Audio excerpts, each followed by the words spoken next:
Chat history भुताटकीच्या वडाच्या झाडाखालची कहाणी मी सांगतो तुम्हाला एका गावाची गोष्ट जी खूप वर्षांपूर्वीची आहे.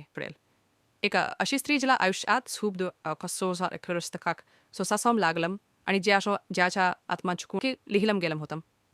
तिचा नवरा कुशांसनमाई एक क्रूर आणि संशयी माणूस. तिला सतत दोष द्यायचा, तिच्यावर आरोप करायचा की ती आता खूप उशीर झाला होता. त्यानंतरच त्या झाडाभोवती विचित्र गोष्टी घडायला लागल्या.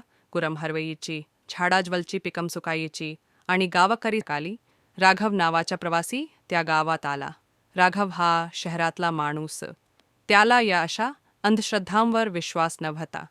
चुडेल भूत हे पण तो त्यांच्या ऐकायला तयार नव्हता. मी आता त्या झाडाकडे जाईन. तर मित्रांनो, ही होती त्या वडाच्या झाडाची गोष्ट. तुम्ही कधीही त्या झाडाजवळ गेलात तर काळजी घ्या, कारण चुडेल अजूनही तिथे आहे. तुम्हाला ही गोष्ट कशी वाटली?